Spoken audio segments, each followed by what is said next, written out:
All right, 6 o'clock. So we'll get started. Welcome back, everyone. Tonight is the third and final session of the Learn Your Land webinar series. Thank you all for joining us again on this beautiful evening. Hope everyone had a great week. Was able to get outside, enjoy the weather, and maybe do a little bit of mapping homework. And glad to have everyone back. Again, we'll get started here. We have all 7 panelists with us tonight. We've got a lot of information to get through, so we'll try to keep it succinct. But please feel free to continue using that chat box. We will have time dedicated at the end for questions and answers. So if it is something you want to ask one of our presenters, feel free to write that down and bring it up later on. Or if it's something that might be able to be answered real quick, throw that in the chat box and one of us will be moderating that as well. So tonight's session, we'll be getting into kind of the nuts and bolts of everything we've been talking about. Again, continuing to narrow this down even further and getting into specific land management techniques. So just a quick outline overview of what we're going to cover tonight. We'll touch base on the session 2 homework, the inventory and the more detailed map that you all worked on. After that, I will hand it over to Beth Roessler, and she will discuss maintaining water bodies and buffers. Following that, we have Mike Fargione, who will give his presentation on managing your wild landscape. We'll take a quick 5-minute stretch break, and if there's a couple of questions after Beth and Mike's presentation, we could have a little time for that there. And then finally, the second half of the evening, we'll turn it over to Joyce, and she will be discussing managing your marginal landscape and your home landscape. And then we will have a good 15-20 minutes at the end for discussion or any questions and answers. And then I'll wrap it up with just some next steps. And again, just wanted to encourage you all. We will have an evaluation for the series as a whole. And I'll email that out following the session, and it'll also be on the landing page. So again, really encourage you to take 5 minutes to fill those out. They're really helpful for us. So looking at our homework from session 2, how did we do? Was the checklist useful? Did you guys create your own checklist? If the natural resources checklist that Nate and I showed was maybe not encompassing enough for what you have? How was navigating the online mapping tools? Were you able to use parcel aerial access and Hudson Valley Natural Resource Mapper? And then were there any other technical difficulties? Were you able to elaborate on those initial maps and identify further features on your property? So we'll just do a quick poll here. I have 2 questions I'll just throw out to the group. So again, there are 2 questions. Make sure you slide down on the slider bar there on the right. The first question, so while doing your homework this past session, were you able to utilize the mapping tools demonstrated last session? And then the second question, for the inventory activity, did you use the natural resources checklist provided to you, or a different checklist, or combination? So take a minute or 2 to answer those polls.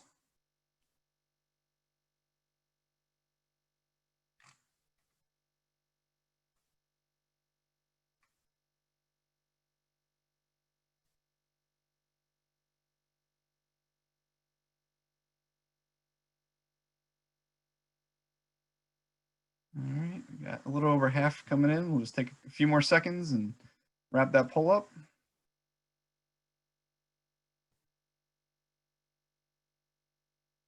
All right. So let's see.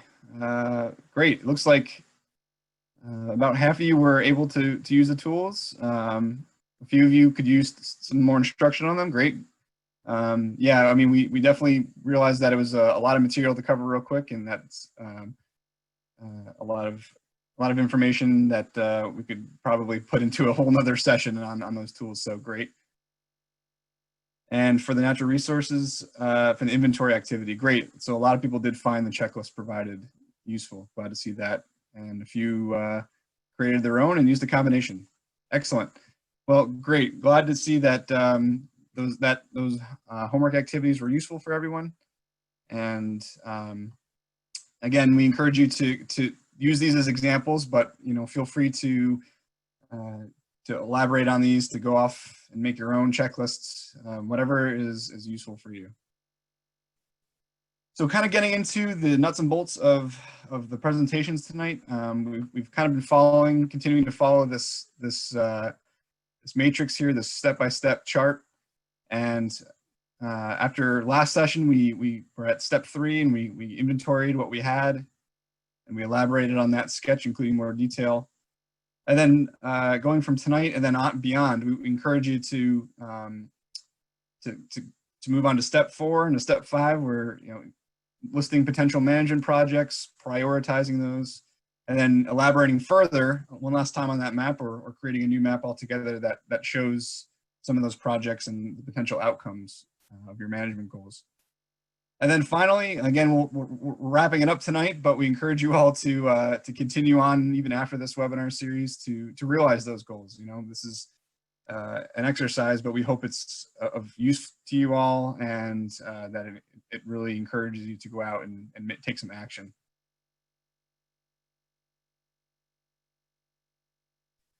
So tonight, our three main presenters will be covering maintaining water bodies and buffers. That'll be Beth Roessler, who I'll introduce here momentarily. We'll have Mike Fargione discussing the wild landscapes, so our forested lands and others.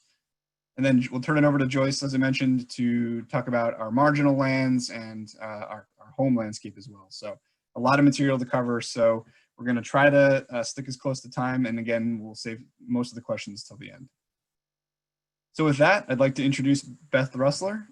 Beth is the tributary conservation specialist with the Hudson River Estuary program in Cornell University. And Beth is definitely an expert in everything riparian, so really looking forward to her presentation. So Beth, with that, I'll turn it over to you, and I'll stop sharing the screen here. Okay, thank you, Sean. I'm going to share my screen. Let me know if it's coming up. Okay, hold on. All right. You should be seeing my presentation now. Yep, Okay. Looks great, Beth. All right. Okay, there we go. Hold on, I got to minimize you. All right, hi everybody. My name is Beth Roessler, and I am the stream buffer coordinator for the Hudson River Estuary program. And Nate has already introduced you to the Hudson River Estuary program. And I work with our streams and watershed team. And I also am affiliated with Cornell University Water Resources Institute. And so, so this section of this training is talking about actual management on the ground, but I do want to back up and do some concepts just to make sure we're all on the same page. So the watershed concept is this idea that water sheds off the land. And so the things that you're in the stream are going to reflect what is happening on the land, and even more so the land that's closest to those streams or lakes or wetlands. I also wanted to point out that waters are interconnected. And so what you're seeing, so I put that little, that small house in the middle of this, this picture here. What that person at that house is seeing is going to reflect what's happening upstream, but also they're going to be affecting what's happening downstream. The other thing I hear a lot, people say, well, I have this little small intermittent stream. It doesn't really have water all the time. Those small streams and wetlands really do count in what affects what's happening downstream and the sort of character of watersheds in general, because the majority of the water that ends up in the Hudson actually comes from those headwaters. It actually enters the system there. So don't discount those. Those are important too. And as I mentioned before, we all live upstream and downstream, so it's good to think about your neighbors, even the ones that you don't necessarily know when you're thinking about it. The other thing that I always like to start with is, and I am talking about streams in this particular slide, but it also applies to wetlands and lakes and things like that that have changing water levels all the time. These systems are naturally really dynamic, and they tend to be what humans think of as messy, right? So they're systems that we're not necessarily totally in control of. And I think when you think about what you're going to be putting on the land and what you're going to change, you want to keep that in mind, and what your goals are. Make sure you're not fighting against that sort of naturally messy system. And also, Nate mentioned riparian buffer layer that's in the Hudson Valley Natural Resource Mapper. You can see that here on the right side of your screen, zoom into that. I just wanted to sort of just quickly mention what, so riparian is just a natural, or it's a fancy word for next to water.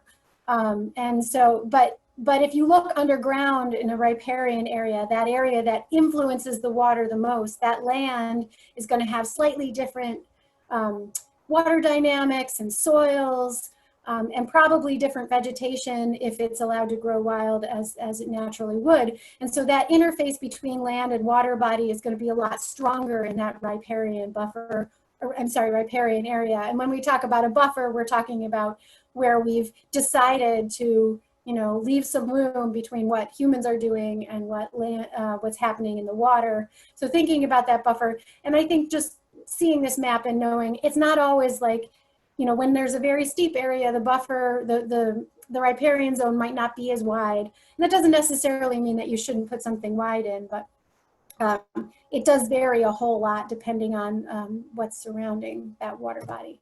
And that map can help you think about what's happening near you.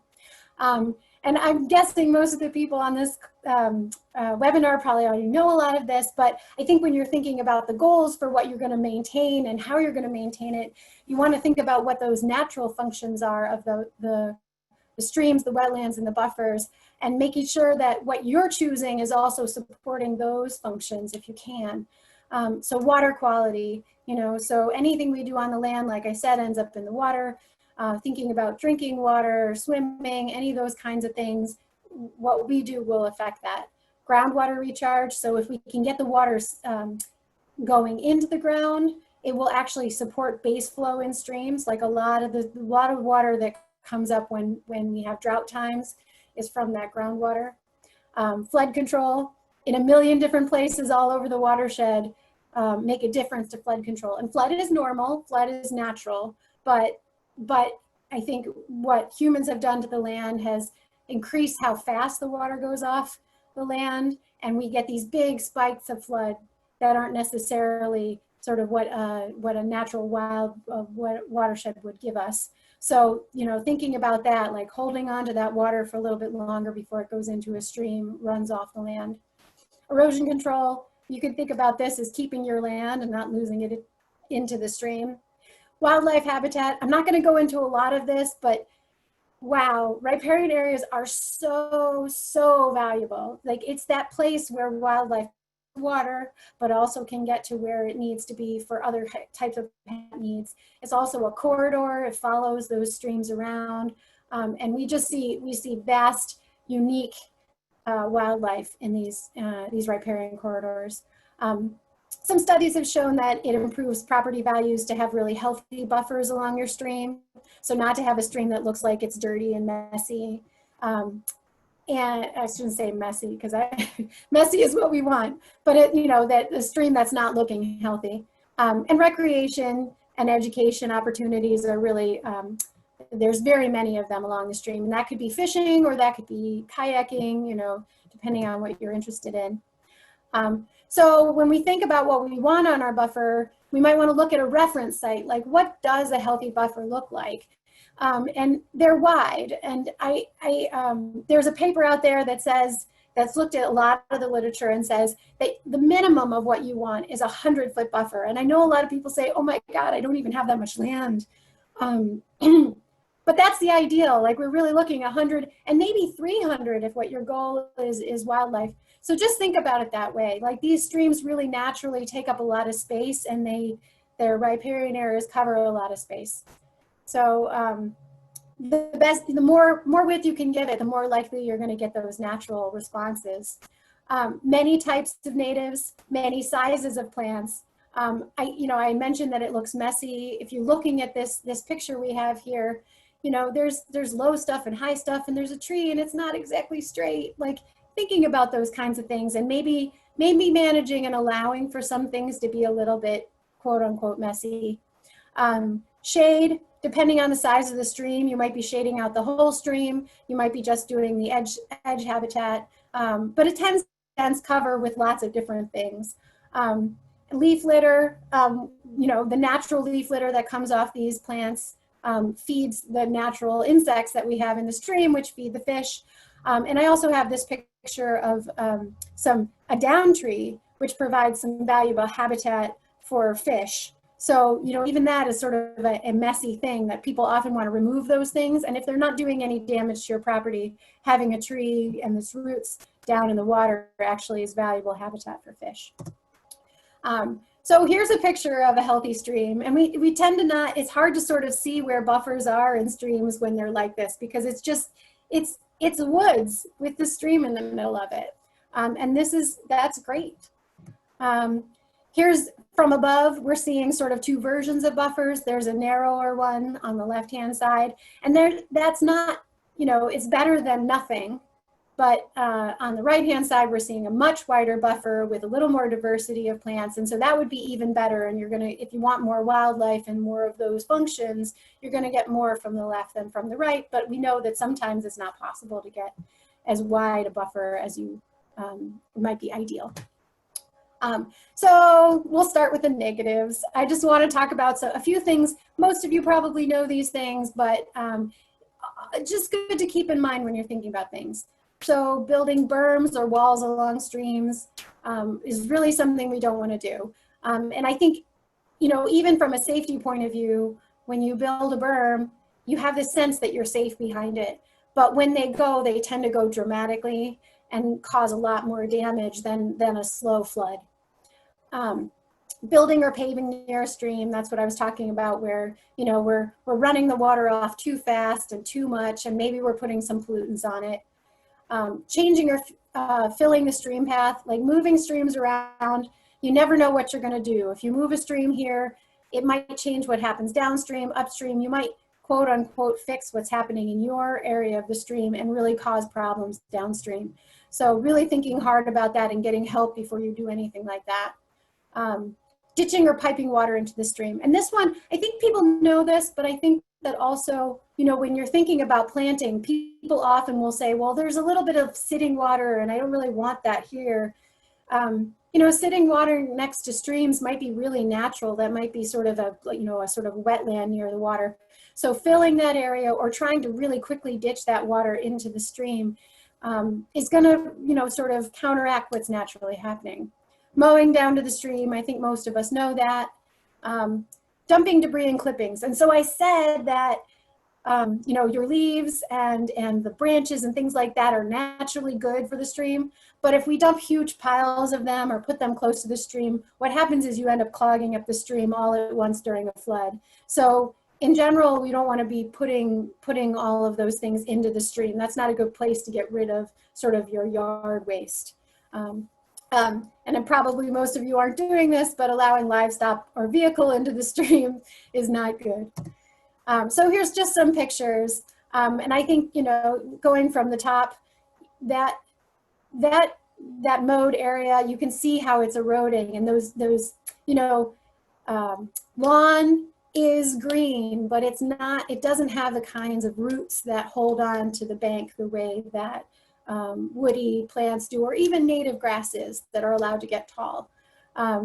You can see all these geese who are really enjoying this deck area along those rocks, and you will get more geese around when you don't have any kind of cover on the edge. And there are some trees there, but it's not really a dense cover, right? And we're not seeing lots of different things, and there's a lot of hardened area. You can see a wall that's fallen down.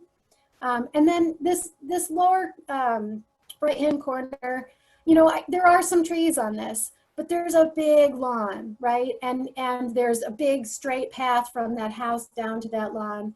And so it's not, maybe it's not all bad, and maybe that's better than nothing, but I think that that's really striving for that very tidy appearance. And maybe you can reduce the amount of that, or put in at least some native grasses or something to improve that. Okay, so now we're going to get into some of the things you're going to do. So you're going to give the stream space if you can, right? You're going to slow down and spread out stormwater. So this is the water coming off your driveway or your house. And you're going to try to get it soaked into the ground before it goes straight into the stream. And that gives it time to be filtered. Same with the septic, right? You just want to make sure your septic is working and not draining directly into the stream.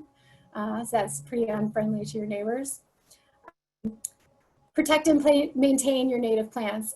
So I guess this is one of the big ones for me, is that if you already have native plants along the stream, think about if you could be comfortable keeping them, right? Or at least keeping some of them. I think we have a tendency to have this goal of like, well, I don't want any trees, so I'm just going to cut down all the trees and then I'll put in a bunch of native shrubs. Could you keep some of those trees? Could they get limbed in such a way so that you still get to keep your view? I think, and I think this is true of any kind of management that anyone does.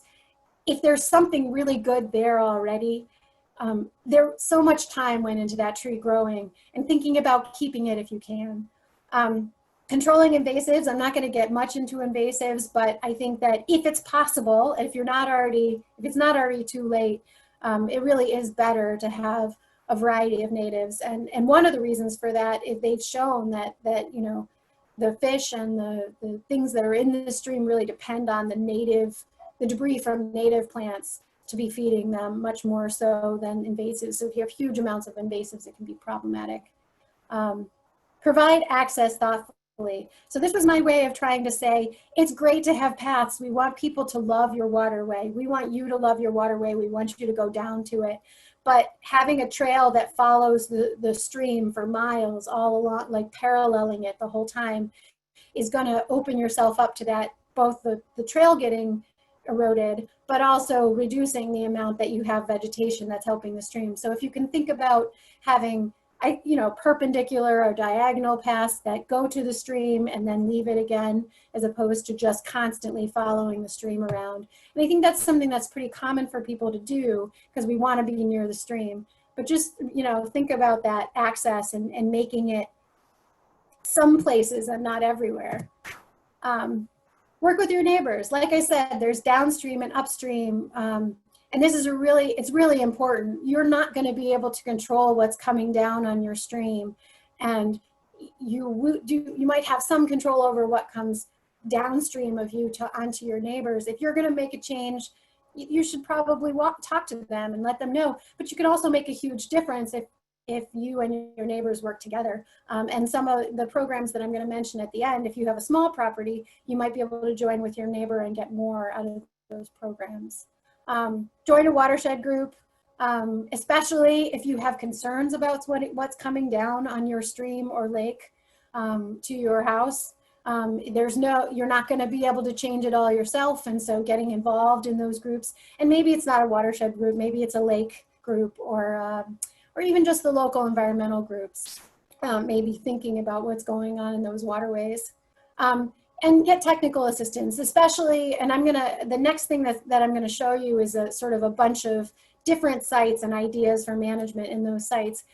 If you have a site where you've got some major erosion happening or some major concerns and that you really think you're gonna have to make some changes in the stream, get some technical assistance. Streams are super complicated and the dynamics of water can be overwhelming. And so if you're gonna make big changes, you may even need a permit. So it's definitely, reach out and get some help in thinking about how to make those changes.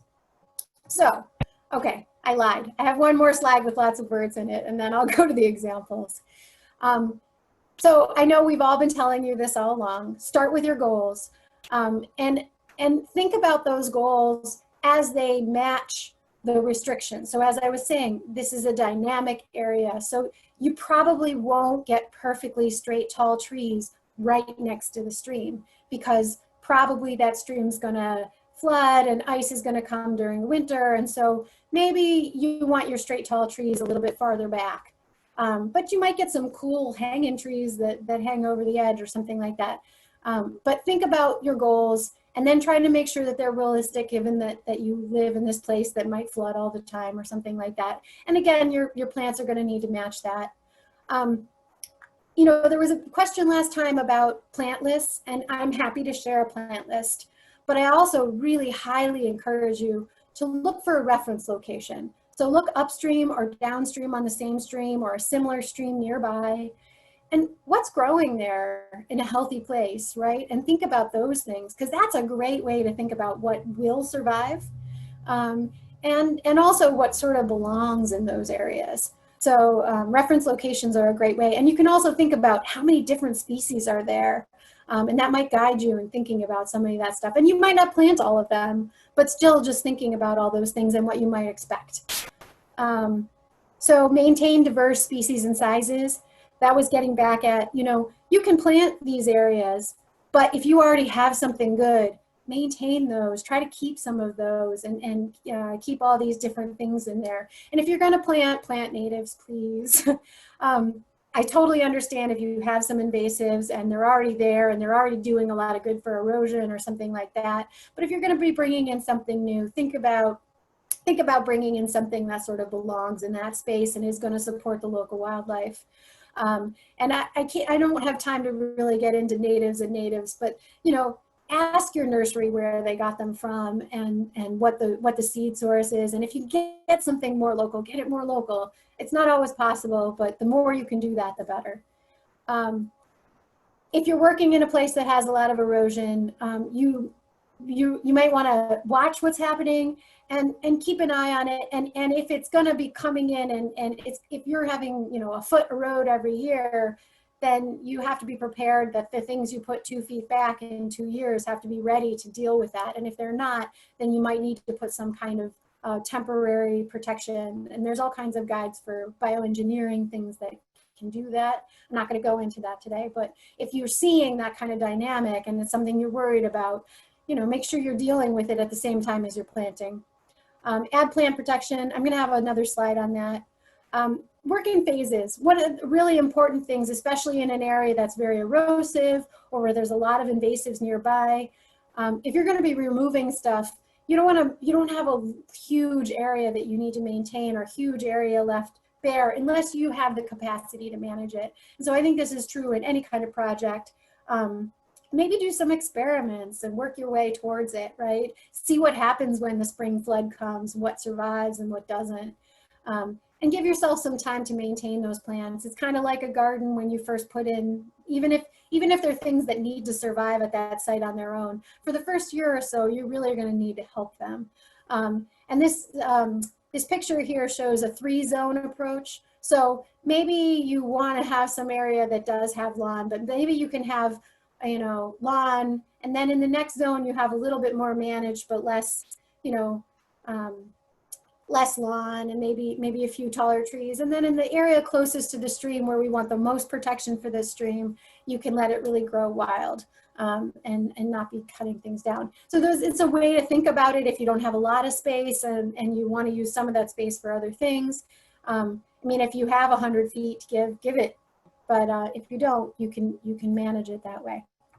So here are some sites. Most of which I've been to, and I'm just going to talk about how we approach them with the landowner. So this landowner wanted to keep the view, but reduce erosion. And you can see there is a little bit of a slope and the house is up a little bit. So what we did there is we worked with them to plant pretty dense low shrubs for that erosion control. And we put a few tall trees in there that we instructed them to you know, they could prune them as they grew so that they could see through and around those trees. So we didn't do a real dense tree cover because that would have blocked their view. But so that was the way that we dealt with that one. This one is not one that I've been to, but from a guide.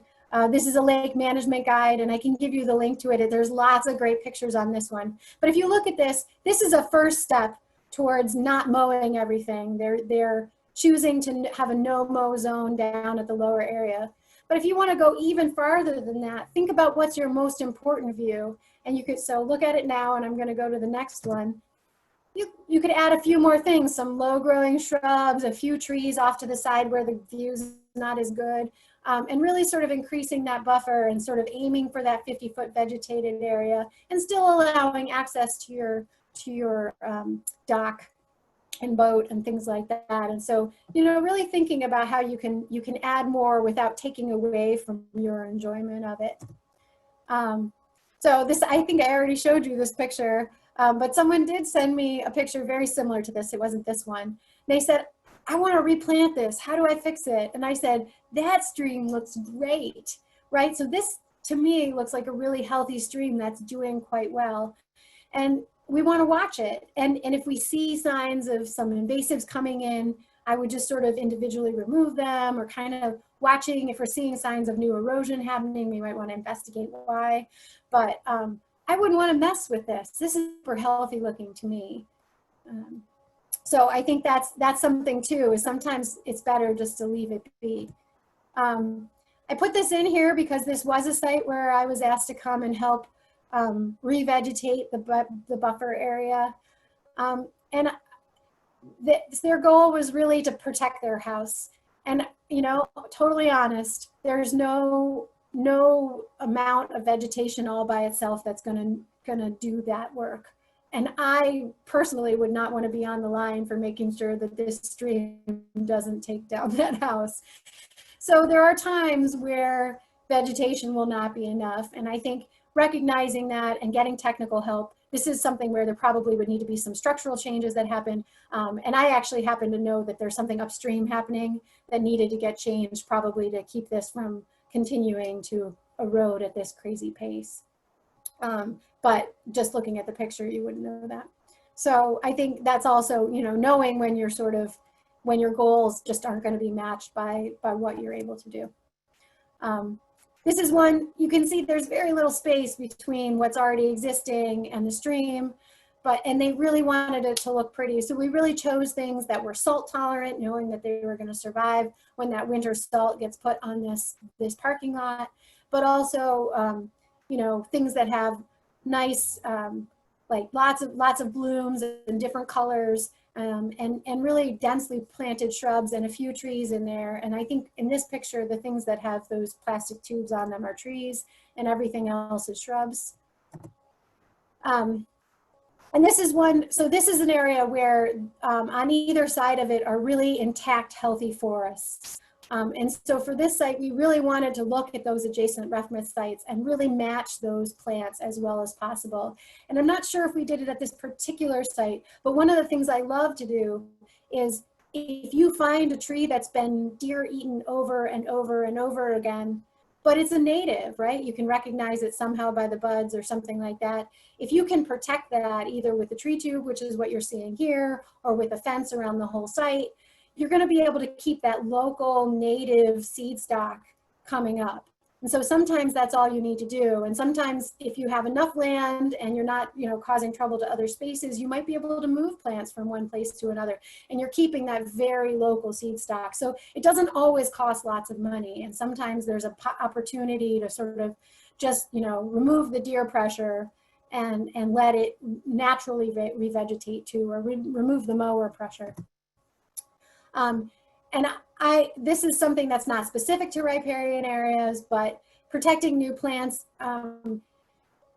Unfortunately, most of us live in places where the deer, the number of deer are at the level where it's not realistic to put small plants in the ground and expect that they aren't eaten.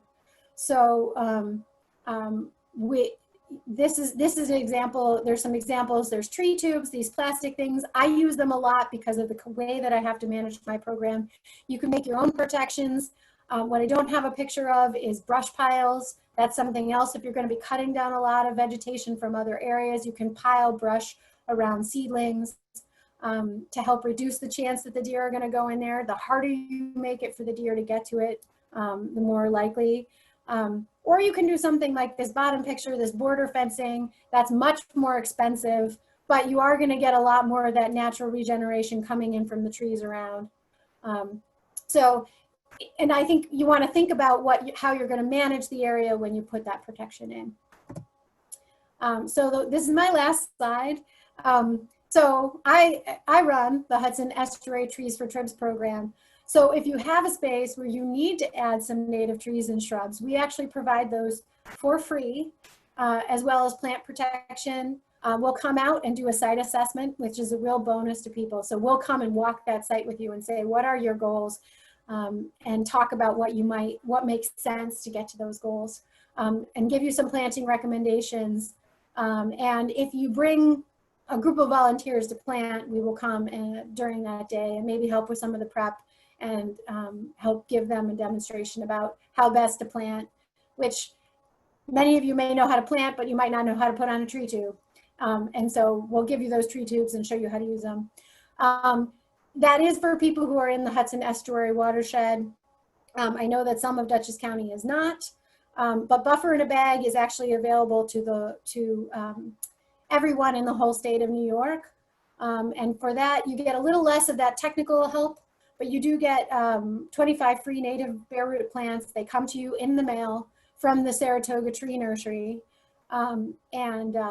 And you can decide where to plant them on your own as long as you're putting them near in any waterway will count, streams, wetlands, and that's true for Trees for Trips as well. So, and I'm happy, I'm got my contact information here. I'm happy to answer any kind of questions about Trees for Trips or buffer in a bag or any of the things that I mentioned here, but I think we're gonna hold most of the questions to the end. Also, take my contact information and get a hold of me tomorrow or tonight. For sure. Thank you, Beth. Yeah, and we'll be sure to pass out all the panelists' contact information for future questions. So yeah, there were a couple of questions in the chat box. Beth, just for the sake of time, I'm wondering maybe you could respond to those in the chat box as we go along. Sure, I'll do that. Great. Yep. And thank you so much. Great. A lot of great information. And with that, I'll pass it over to Mike Fargione. And hey, Mike. Hey, everybody. Let me see if I can share my screen. So Mike is the manager of field research and outdoor programs at the Cary Insitute of Ecosystem Studies. And Mike is going to be discussing managing our wildlands. So Mike, with that, I'll turn it on over to you.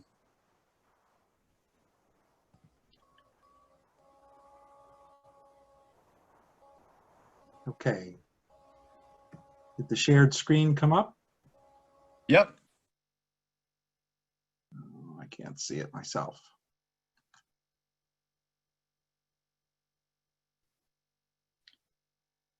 I see your PowerPoint before you go into full slide. Okay. There we go. Yep. All right. Well, it's a pleasure to be with everybody tonight. My task is to talk to you about managing parts of the property beyond your lawn and your garden. Joyce Tomaselli is going to follow me and give you details on managing the marginal areas around your home and the home landscape. We're going to review tonight how plants and animal communities work, and we're going to talk about the techniques you can use to manage your landscape. I will focus on a scale that's probably for larger properties, but the concepts and the techniques that we'll talk about are scalable down to small lots as well. And finally, I'll have time talking about problems that could hamper your management efforts in wildlands. So differences in adaptations and life history strategies allow plants to compete with each other for resources. There are variations in light, in nutrients, in water, in climate, seasonal factors like the length of the growing season, all help to create winners and losers among plants. Light requirements is one of the most critical factors influencing plants, which plants have an advantage. Plants differ in the amount of shade they can tolerate, and this is referred to as shade tolerance. Competition and differences in adaptations like shade tolerance result in a succession of different plants that dominate a site over time. And the pattern of succession is predictable for a given site, and we use this pattern of disturbance and succession to manage plant communities. So let's turn our attention to animals as components of wildlands. To be good stewards of wildlife, we need to understand their needs.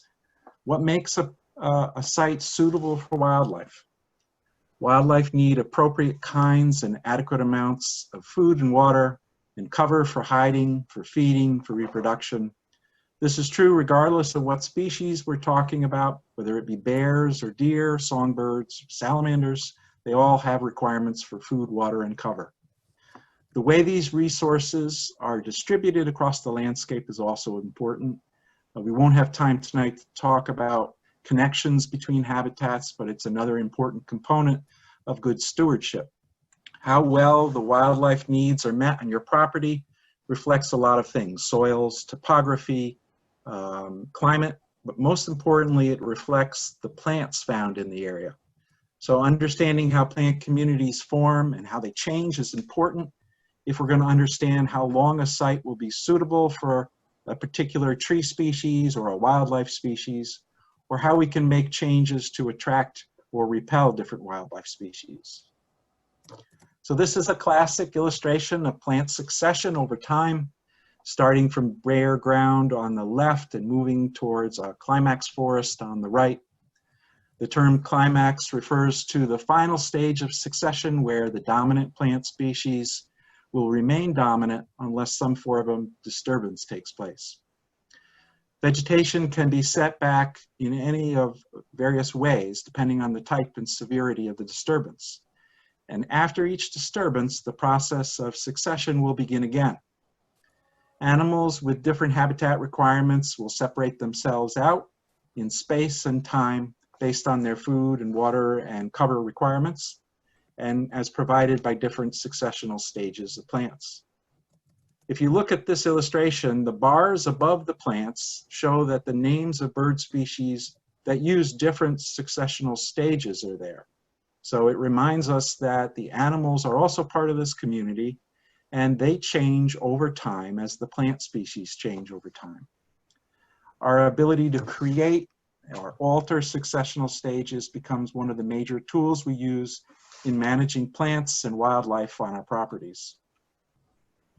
Wildlife also separate themselves out within plant communities as well as across different successional stages. The drawings you see in this figure illustrate how 3 different local songbirds might use different parts of the same forest. At the top you see where the eastern wood pewee nests in the upper part of the canopy of a forest, but forages in the mid-canopy.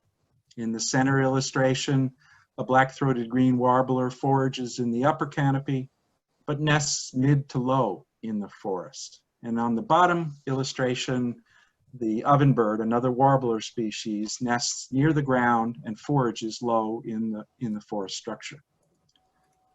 Forests that lack the required plants or plant structures at the proper level are less suitable for wildlife species that depend on those structures. So ovenbirds may not nest in a forest that has good canopy, but not enough infrastructure down low close to the ground. A lot of our techniques that are used to manage wildlife are techniques to create suitable vegetation for the species of concern. If our goal is to support a lot of diverse wildlife, we may want to create a lot of diverse habitats. If we're trying to support a particular species or a particular group of species, then we would try to manipulate the habitats to meet the needs of those species. So I'm going to look now at some of the individual techniques that can be used to manage wildlands. People often associate cutting of vegetation with clearing for development, and therefore they see it as a poor stewardship practice. But land management, even tree harvesting using things like clear cutting, is not the same as converting land for development. Land management, when it's done properly, alters what successional stage a community is in, but it retains a functional ecosystem, whereas land conversion removes the land from being a well-functioning ecosystem. When we're dealing with wildlife management, we're often looking at plant management, changing the habitat availability of different successional stages to create those needed by the wildlife of interest. Good wildlife and good forest practices are not always pretty, but they are always ecologically sound. We should consider these when we're setting our goals and when we institute regulations that impact how we can do forest and wildlife management. When we alter habitats and other community features, there's always going to be winners and losers. We should be ready to be prepared to deal with those and anticipate them, but don't be surprised if things happen unexpectedly. And some of the winners may turn out to be species that are not welcome around our homes, even if they're welcome out in our yards or our gardens or beyond in the wild area. So consider this when planning our goals and actions. Trying to choose which practice to use is a daunting task. We can choose wildlife practices and land management practices based on a number of different criteria, but timber and wildlife goals don't always align with each other. So sometimes we have to make choices. As everyone so far, all of our presenters have talked about, we want to follow some kind of a long-term plan and base our decision on our goals, our current conditions, constraints we have, and costs. Choosing techniques need to be site specific because each site may need different practices and may require different methods to do that. The best management practices are always the best ones to use. And it's always a good idea to get professional help. Hire a professional forest consultant, a wildlife biologist to come in and give advice, to help design a plan, and maybe to actually do some of the techniques you're trying to do. And you should always investigate cost-sharing opportunities. The U.S. Department of Agriculture, the NRCS, has cost-sharing funds available for forestry and wildlife management practices. Here in Dutchess County, the NRCS office is in the Farm and Home Center, right down the hall from the Cooperative Extension. There are eligibility requirements and best management practices that may need to be followed, but it's worth talking with them to see if they can help provide expertise and perhaps share some of the costs. So the first group of practices we're going to talk about are related to individual tree selection and to creating forests that have trees of many different ages. These are the most common forestry practices used in our area. These are often intermediate steps before we go ahead and do an actual timber harvest. And if so, they're commonly referred to as timber stand improvement practices, or TSI. If your goals are the production of timber or other forest practices, TSI often involves removing poorer trees that compete with more desirable ones. You can favor more valuable species or individual trees that have a better shape or a better form, or you may be reducing the total number of trees on a stand in a thinning cut to allow space for the remaining trees to grow. TSI practices help wildlife by increasing the amount of forest that reaches the forest, the amount of sunlight that reaches the forest floor, and then helping to provide more food and cover for wildlife. More intensive types of techniques in even age stand management include crop tree and mass tree releases. For timber production, these involve identifying your desirable crop trees and releasing them from competition. For wildlife, this involves identifying trees that provide the best food or cover and favoring those. Not all trees have the ability to produce the same amount of seeds, so keeping the best can result in more food production for wildlife.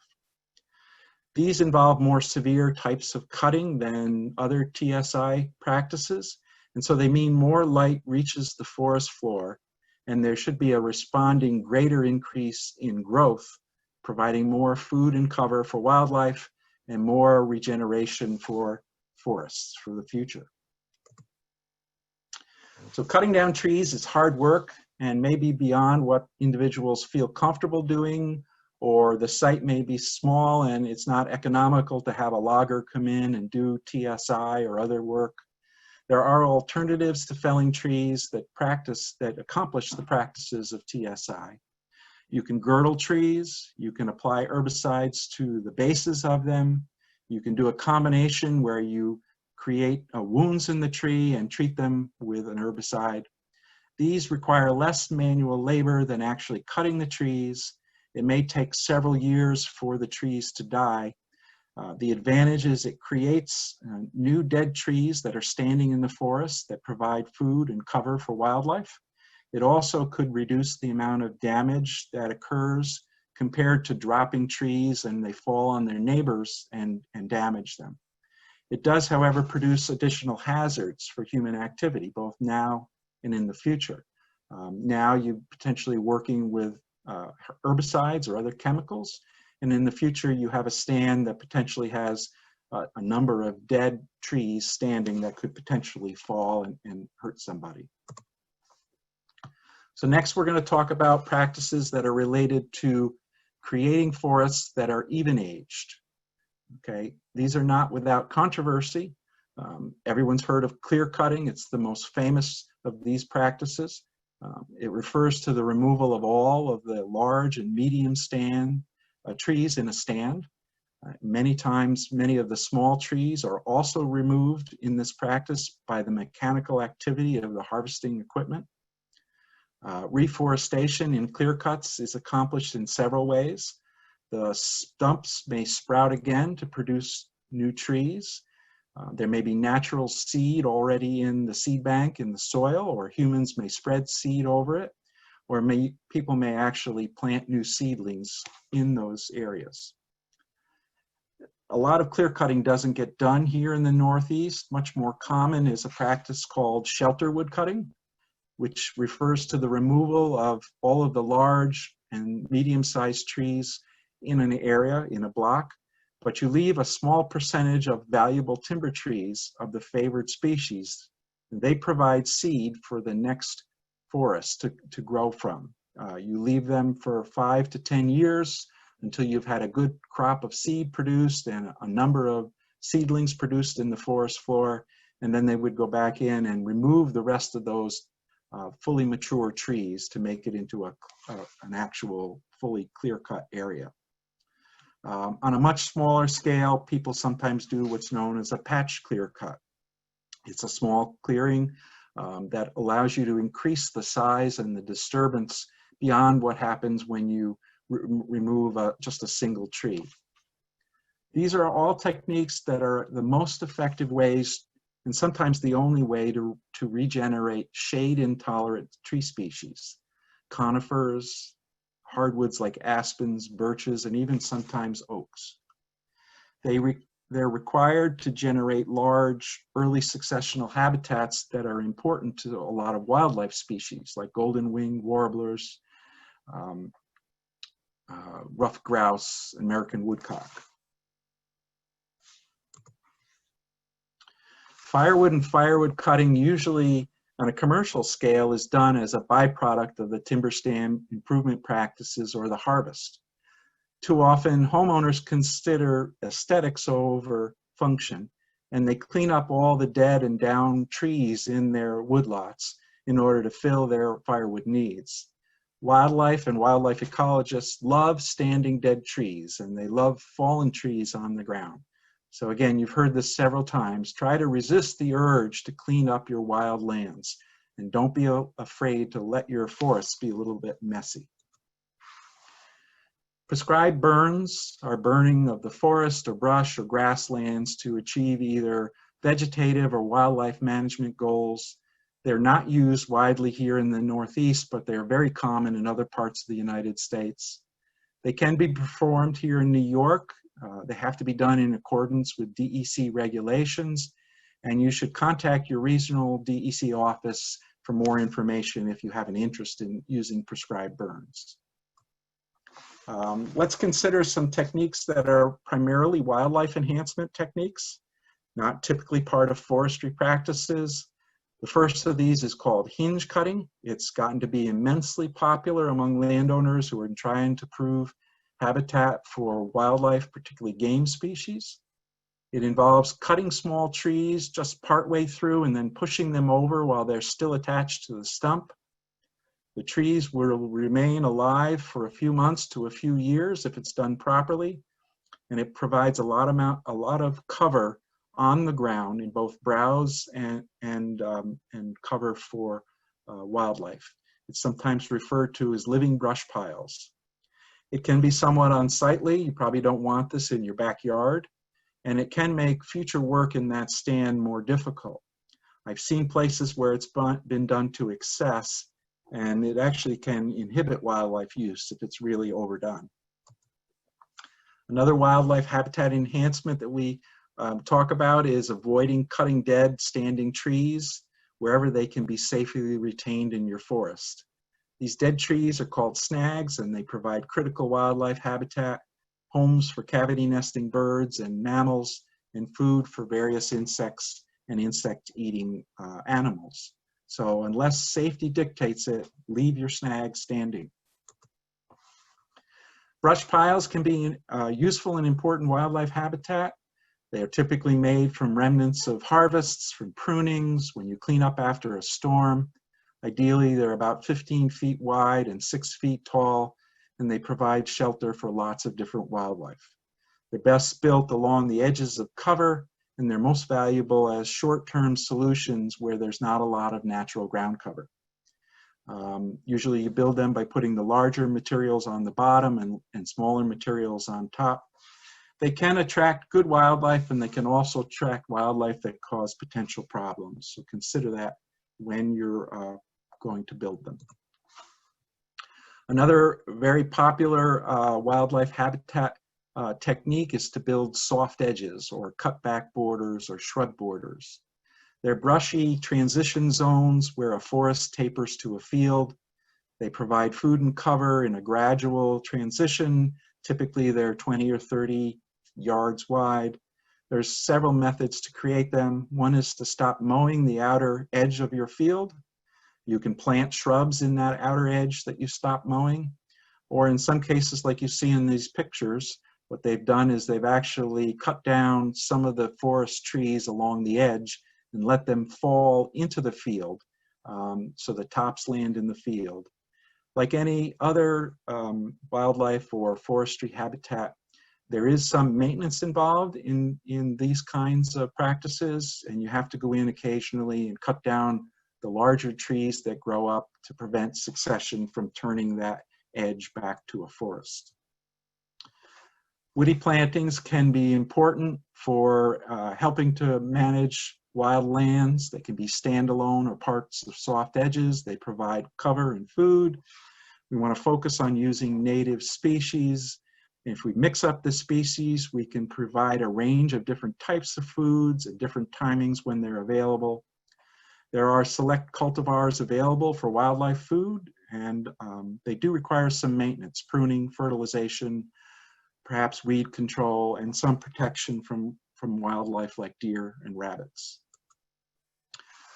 Every old farmstead had an orchard, and that provided food for the growers. And these trees and their wild descendants can still be found in our landscape. A simple wildlife habitat improvement is to increase the fruit output of these old abandoned trees. The first step is usually to cut down competing vegetation so they get more light, water, and nutrients, and then prune them up so you remove the dead and diseased branches, and you promote new formation of new fruiting wood. You can actually over prune these trees if you try to do a lot of pruning in 1 year, so it's often better to try and do it over multiple years. Another very popular technique is to enhance wildlife use by establishing food plots. The photo here shows sorghum and corn that's been interplanted with cool season grasses here in Dutchess County at a local game club. The plot benefits many wildlife species, not just game animals. Food plots are agricultural plantings, mostly annuals or perennial crops. You have to establish them. There are maintenance requires. And one of the best ways to do this is to hire a local farmer who has the equipment and the knowledge and can create these plots and maintain them for you. I like to call pollinator plots wildlife habitat with great aesthetics. They can be small to large. You want to avoid using insecticides near them for chance of harming the pollinators you're attracting. There actually are at times funds available through NRCS to put in these pollinator plots. Seeds can be purchased through pollinator conservation groups, hunting organizations, and various catalogs. Without some form of disturbance, our open habitats here in the Northeast will quickly revert back to forest. And mowing is one of the most cost-effective ways of disturbing a site and repeatedly setting back succession so we have early habitats. You should limit the number of times you mow to a minimum that you need in order to keep the woody plants from taking over. Once a year or once every other year is usually enough to set back the woody growth, but allow you to still get in with a mower and cut without damaging the equipment. The timing of the mowing can be scheduled to reduce your impacts on wildlife and to enhance the seed production of the plants in the fields. Ideally, you mow in the fall after a frost or in the spring before the plants start to bloom and the birds start nesting. It's hard to do that in many seasons because of the weather, so late summer or early fall is often a reasonable time to do your mowing, as long as you don't do all the fields in the same time in the same year. Nest boxes are a great way to attract and help wildlife. People have a habit of removing dead trees, which reduces the natural cavities that are out there. Starlings and house sparrows will compete with native species for whatever cavities do exist.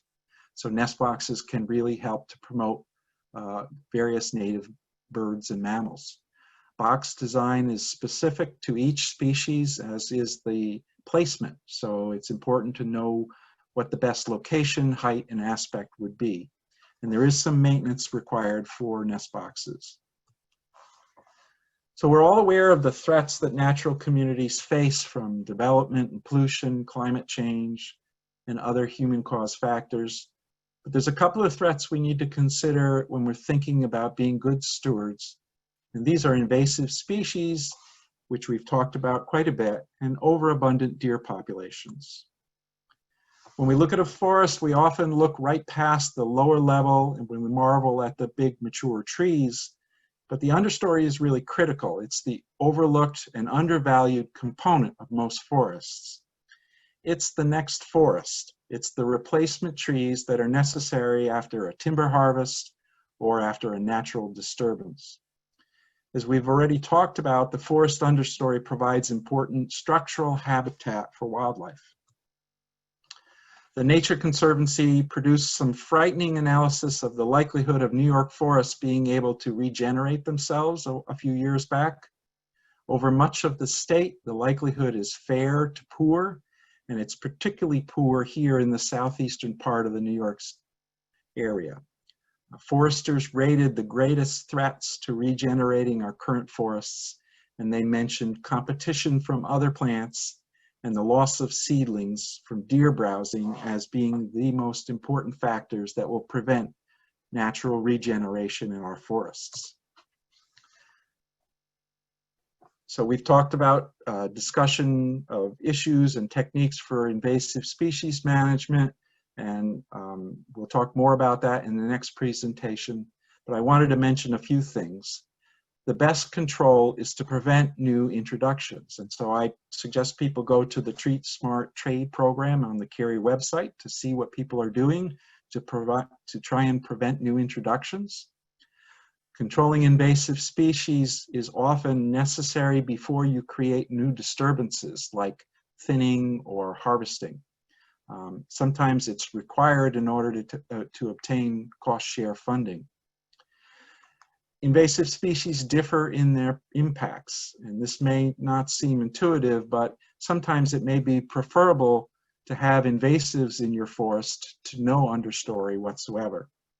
And it's important to pick your battles. Some invasives are abundant and beyond the ability to effectively control them, or maybe of limited harm, and again, maybe providing more benefits than harm. Finally, I want to talk about white-tailed deer, which turn out to be one of the most important threats to our wild lands. Deer are keystone species. That means they're capable of reshaping their environment. They're very selective in what they feed on. They can reduce or eliminate their preferred foods.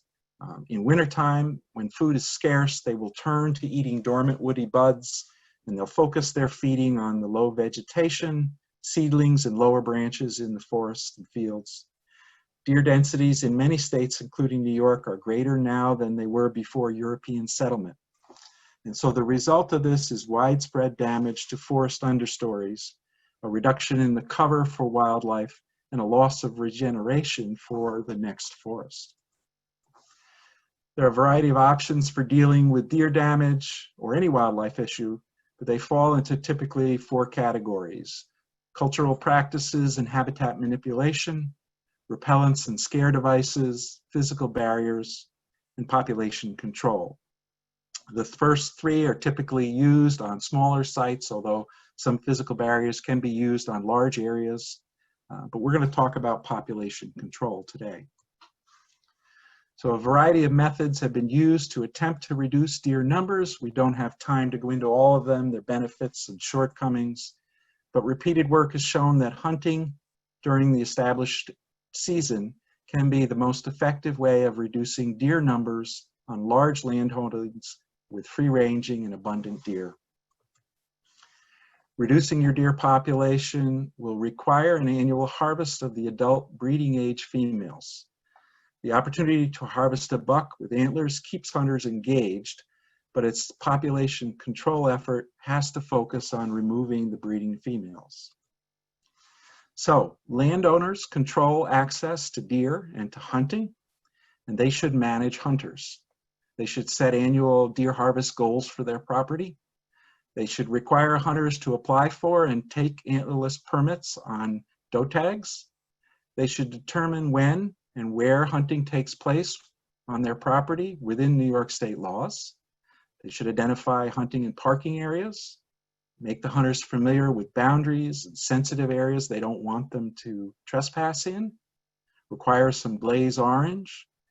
Landowners can enroll their property in the DEC's DMAP program, which will allow them to get antlerless deer tags that they can give out to hunters to help control deer populations. This is hard to do on a small property, but you can coordinate efforts with your neighbors to create a bigger effect on the deer population.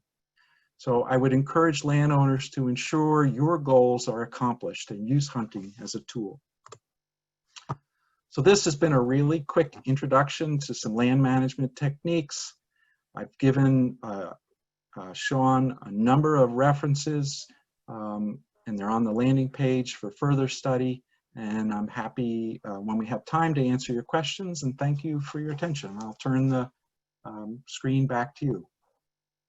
Thanks, Mike. Yeah, as Mike mentioned, we have a whole list of resources that he provided for us, so I'll be sure to get that up there for you all to check out.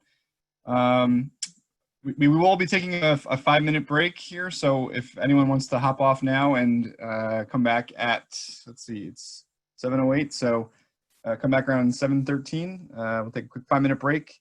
And Mike, we did have a couple of questions in the chat box, so I don't know if you wanted to take a minute or two just to address those.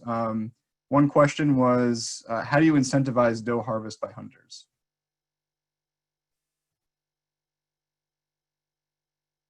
Oh, you're muted, Mike.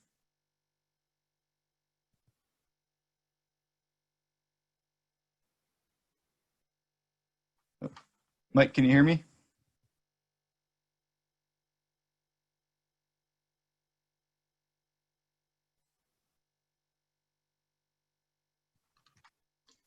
Hi there, sorry about that.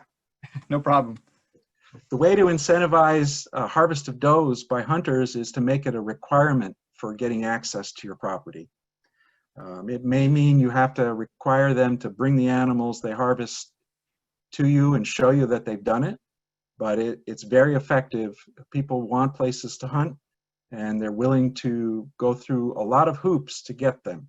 And so making that a requirement in order to gain access to hunting is a very effective way to get them to take antlerless animals. Okay, and we got another question from Charles. So his question, hunting seasons have generally begun and ended according to the calendar for many, many years. It's my experience and opinion that deer rut breeding season has adjusted, as has deer behavior to avoid these seasons. I don't have exact numbers, but I believe harvests have become much lower. And his question is, will there be any influence to modify those seasons? The current hunting season in New York, in our area, starts October 1st with bow hunting and runs to the end of, well, the middle of December. And so it covers the entire period of the pre-rut and rut and some of the post-rut.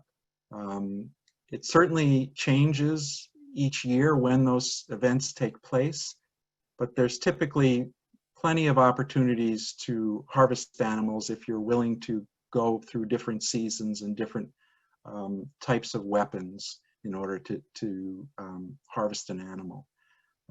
Those are questions for state biologists, and I'm not sure I can answer what their plans are, but these hunting seasons have been established for many years, and I haven't heard nothing about them changing in the near future.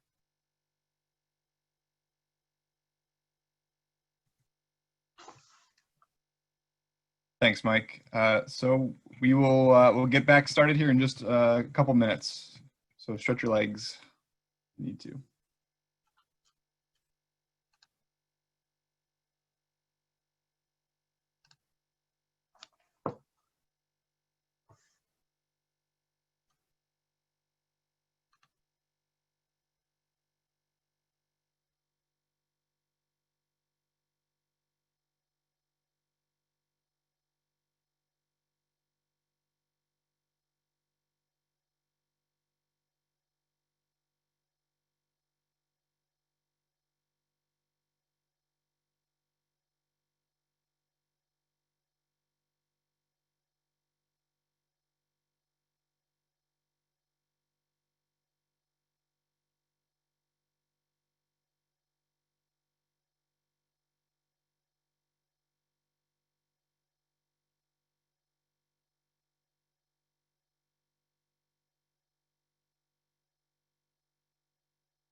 All right. Well, I'd like to introduce and welcome as everyone's coming back, I'd like to introduce and welcome our last, but certainly not least presenter of the evening. I'd like to introduce Joyce Tomaselli, who is a community horticulture resource educator and my colleague at Cornell Cooperative Extension, Dutchess County. And Joyce also manages our Master Gardener Volunteer Program and she is an all-around expert in everything to do with lawn, invasives, gardens. I forget, Joyce, how many diagnostics you said today when we were talking you've been up to now, but oh, you're muted, Joyce.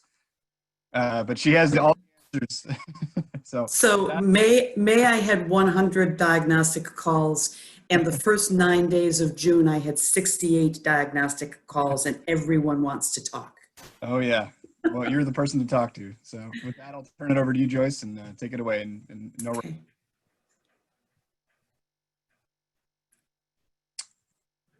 So you have to stop sharing? Yep. Let me just do that. Cool.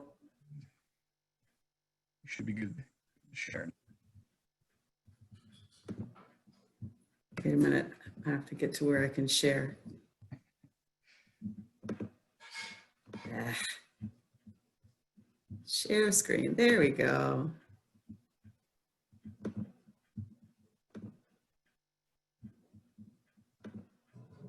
Perfect. Yay. Okay, so love your land. And I'm going to be talking about several things here, and I'm going to try and do it in as succinct a way as possible because the topics are huge. So I'm going to talk about that marginal landscape, leaving the forest and coming into where we live and play in the context of invasives, a short comment about ornamental alternatives, and a little bit of a sidebar about ticks, because that is important in that marginal landscape. Then I'm going to go over your home landscape, and we could take weeks to do this, but we'll take about 15-20 minutes. So again, I'll try and hit the high points and give you resources on what you can consider. We teach a lot of this to home gardeners. We teach a lot of it to master gardeners. And also, I'm going to teach you a little bit because of my own experience with my own land. I live in the town of Clinton. I'm on 14 acres. The town of Clinton was mostly dairy farms. Every mile you can find the old farmhouse, and that's because there's almost no agriculturally important land in the town of Clinton, and what was good ag land got houses built on it behind Stewart's. Most of my area here is still very wooded. We have lots of birds and wildlife. I compete with my friend who's a birder on who has what birds when. The hunter that has a deer cam on my land calls me when he sees the bobcat. So we're really very fortunate with where we are. There's way too many deer, but it still is very rural. I live in that sort of little wooded area there. This is where I am, and there's the Wappingers Creek. And there's the power lines that thankfully I don't see that cut straight through the town of Clinton that some people are growing things under now, which is very cool. Right, the hill behind me, you can see 360 degrees because it's so tall. And there's our property. And this is conserved land. And this is very cool because what we have is we do have wildlife corridors that go back to a pond here and enjoy all of these woods that are connected. You can see not that much is cleared. This is a field that's mowed after the bobolinks stop nesting. Oops.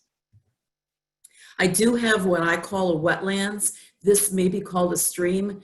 Beth, it's only 2 feet wide. In a flood, it's 4 feet wide, and it dries up about 2 weeks from now. So, but it does make this whole bottom of my property a wetland. And from, whoops, back way, from the stop it, from the, page up, there we go. From the 360 degree view here, which is there, down to the stream, it drops over 80 feet in about 700 feet. So I have a slope that I'm dealing with that makes it very interesting for many reasons. We live on rock, and I'm also one of the few places in Dutchess County that's zone 4. So we'll talk about that when we're planning. The backyard where we are is more formal, and that's where I have more ornamental plantings, and that's where I mow, and that's where we compete with the bird feeders. I have an area that I have stopped mowing that I only mow in autumn, and that has nice goldenrod, that has milkweed, that has all sorts of pollinators and some poison ivy. But I'm started making my own little meadow between where I want to be in short grass and where we go into the forest. I do have a lot of invasives along the driveway and in the wetland. These are dead and dying elms. These are multiflower rose. There are blackberries. There's no wineberries. And my driveway goes over the creek. So I did pave near the creek, Beth, sorry about that, but it goes over the creek before it goes up to the hill. And that's going to be one of my challenges as I talk about plans for managing. Invasives. That margin between the managed and forest and the managed lawn or gardens is really where you have a lot of invasive species. The first thing you've got to do in terms of managing invasive species is know what they are. And here's a couple of resources. The DEC 5 years ago, and they're updating this, has prohibited and regulated plants that can no longer be sold or can only be sold away from wetlands and places where they might escape. And those are the bullies. That's the multiflora rose, that's the euonymus, that's the bittersweet, that's a bunch of the trees, that's some of the forbs. Also, the Lower Hudson Partnership for Invasive Species Management, Partnership for Regional Invasive Species Management, has another list of things of special concern in the Hudson Valley. Those are not only the established invasives, but emerging invasives that are a special concern, that if we manage those aggressively now, we can keep them from becoming so well established like some of the old traditional invasives that we're struggling with in our properties. With plant identification, you need to know what you're looking for, what you're looking at, and you need to get practiced on very specific things, especially in that marginal space, which may be trees or might be shrubs or might be vines. You need to look at very classic botanical characteristics, and an alternate branching tree with a compound leaf in an entire margin with samaras for seeds and panicle flowers is tree of heaven, which is one of the really big concerns right now about an invasive species. Tree of heaven was brought in the 1880s as an ornamental to the East Coast and then the West Coast. It comes from Asia, I believe, and it is now the preferred host for the invasive insect called spotted lanternfly. So one of the things I'm doing is helping build skills for citizen scientists to go out and scout for ailanthus and then scout for spotted lanternfly. And before I started teaching invasives, I got myself all goofed up walking the road that I've walked on for 30 years, trying to figure out the difference between the different trees that I had. And it turns out it's super easy. Ailanthus has a node at the bottom of each one of these leaflets. That's all you've got to remember. You look at the compound leaf, you look for that node by the way it smells, and when you then also see that it has these samaras, which are seeds that can persist even through till next spring on some trees, you know you've got tree of heaven. If you, oh, and by the way, when you are concerned about invasives, you need to know how they spread, because that's going to help you understand how to manage them. Tree of heaven spreads with seeds, and also if it's cut down, for example, or if it's disturbed, or just if it's happy, it sprouts new trees from its roots. So you've got to sneak up on ailanthus if you want to remove it, in that you damage the bark and use a systemic herbicide in autumn when the nutrition is being brought down into the roots, so that you're damaging the roots so they can't resprout. We could spend 5 hours on invasives, but those are some of the basics. What does it look like? Where is it? Why is it invasive? How should it be managed? Why should it be managed? Etc.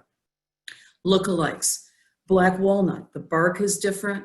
The leaves don't have that node. The fruit is different. So in Mike teaches leaf scars, even in winter, you can tell the difference between a black walnut and an ailanthus. Similarly, oriental bittersweet is one of the bullies that we have in many of our forests and many of the forest edges. It has alternate leaves, and the new growth ones often are a slightly different shape than the older growth ones. It has the vine that goes up and binds around the tree. And right now, if you're walking in the forest, you can see the new vines that are growing from seeds, and they twirl on each other and they start trying to find something that they can hang on to. They're really easy to pull now. Mature vines are harder to get rid of. Similar to ailanthus, you would do it with a cut and paint method that in autumn would bring a systemic herbicide down to the roots. Whatever you do, try and keep the vines from getting large enough to bear fruits, because that's how they spread. It spreads by seed. There are a lot of resources that are available. I've mentioned the Lower Hudson Prism several times. Several of us are members of it. There's a lot of education. The New York Botanical Society, New York Botanical Garden has a very good book that shows the plants that are invasive compared to their native lookalikes. Similarly, volunteers and projects have been created in Lower Hudson Prism that do the same thing. You can go and take training on the species of the invasive species of special concern. Similarly, you'll see on my last slide, I didn't scroll down here, there is a 75-page document that's on this site that gives best management practices using cultural methods if you don't want to resort to chemicals or if you're managing a property where you can't. So when you're removing invasives, another key thing besides how they spread, besides knowing the best way, do you pull, do you mow, do you smother? I like to mow the barberry in late summer because it sets up new shoots in fall, and then the deer eat them in winter. And then I mow it again in spring. Eventually you mow something enough, or you cut it at the base frequently enough, you will exhaust the roots and the plant will not be able to survive. Consider when removal is most effective. There's other things like Japanese knotweed. There are some new ideas on dealing with that by getting it to constrict itself by putting wire mesh over it. Whenever you have a management plan for removal, you really need to have a management plan for replacement because, thank you, Julie, nature abhors a vacuum. And when you pull things out, you are disrupting the seed bank, you have new seeds coming in, and you have often new invasives coming in more aggressively than the other plants that you want to encourage. So if you remove, you must replace, or you'll just have more invasives activity. When you're removing invasives, consider native ornamental alternatives. We have a 2 to 3 hour presentation we give about ornamental alternatives to invasive species, and that's the CCE Master Gardeners. And we built it because we wanted to help people understand that a lot of these invasives were introduced for ornamental purposes years ago, decades ago. And we do have native plants that have similar characteristics that could be replaced, that can replace them. All native plants are not necessarily perfect. Some don't compete as well. Some have very niche areas. There are some good species and genus that aren't native that are also really good plants. But try and consider natives first. And these are just some of the examples of information that we've created that I'll share. In fact, I think I sent it to Sean to share, and it talks about the characteristics, if it's deer resistant, if it's supporting pollinators, etc. So make a plan and do consider replacing things with native alternatives. How's that for fast? The next thing to think about in terms of this marginal management is ticks. The area where ticks are is often in that transition from your managed forest to your managed property or lawn or gardens.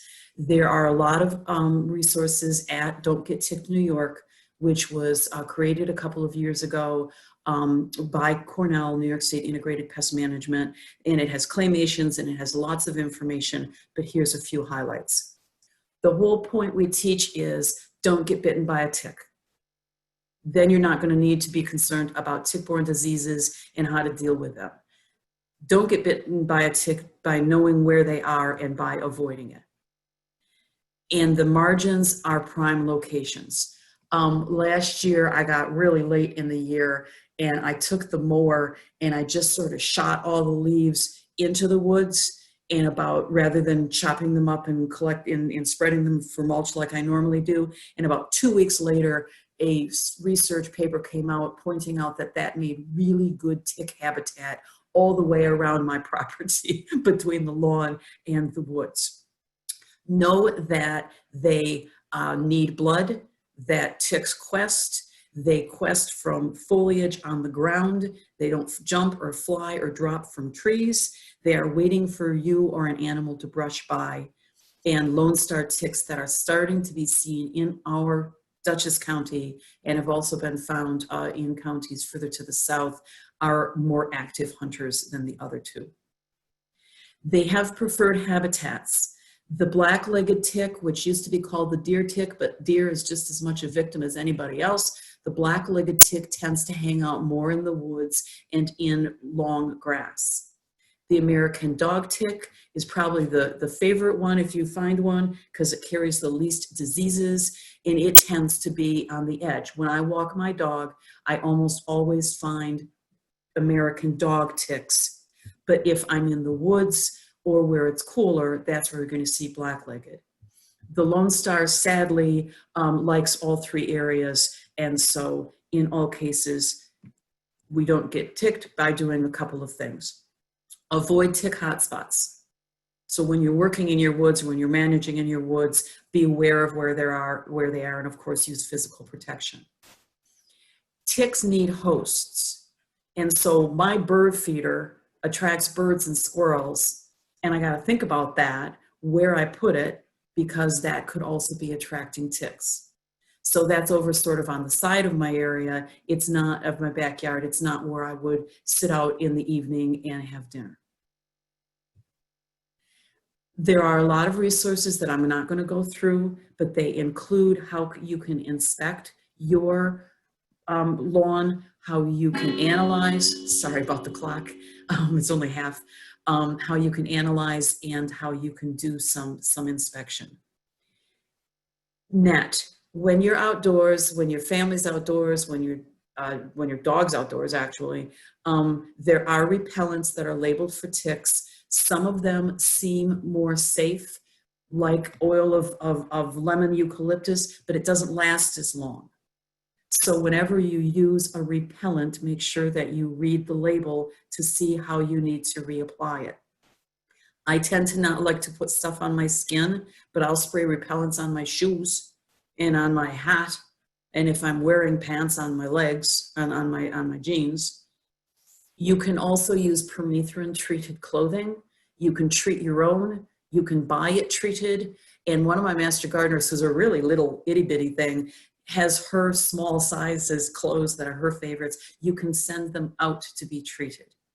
And that is not only a repellent, but it is an acaricide where it kills the ticks. So you have a lot of options that are available and have been described, including discussion about when you manage your landscape, that you should keep bushes trimmed and remove branches and leaf litter in the area where you're hanging out most often in your backyard, your front yard with your family, to keep the lawn mowed a little bit shorter there. And there's also some good advice, most specifically, as I talk about the marginal land between the woods and your landscape, is have a dry area either with stones or wood chips or something that keeps the ticks on the other side of that where it's moist and shady, and keeps this area where you're enjoying your lawn drier and shorter and tick-free. How's that for a short one on ticks? There's a lot of information. So that I think was yes, that's the three things on marginal.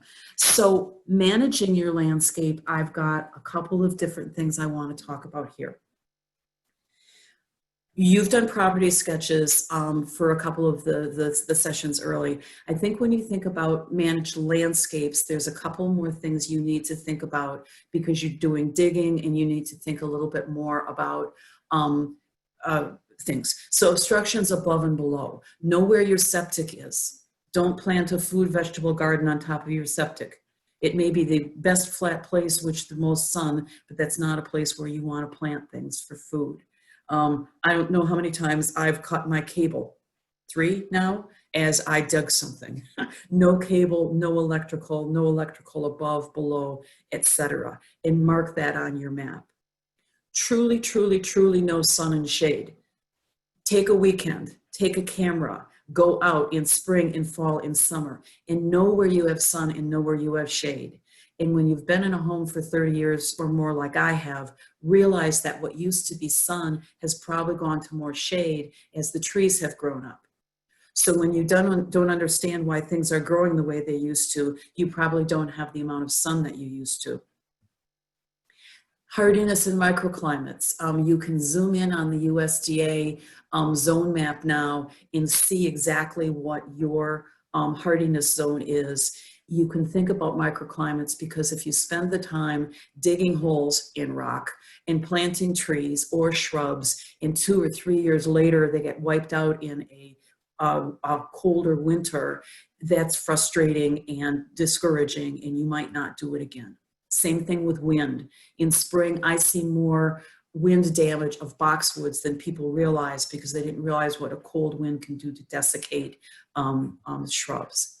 If you're trying to garden or you're trying to grow things in your managed landscape, think on where the soil historically has been compacted. It's very hard to decompact soil and to grow things in it. The farm house up on the corner on Oak Grove, a road used to go on one side of it and now it goes on the other side of it. A couple hundred years later, that still doesn't grow grass very well because it is so compacted. Know where your drainage is. Poor drainage kills a lot of things.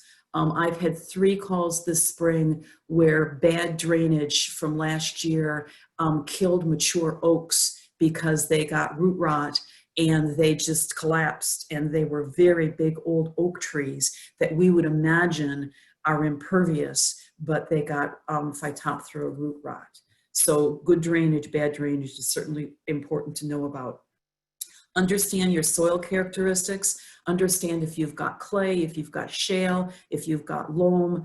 Depending on what it is you want to grow, you really need to understand your soil, and you need to mark where your soil is, and you need to go around with a shovel and dig and see what your soil is.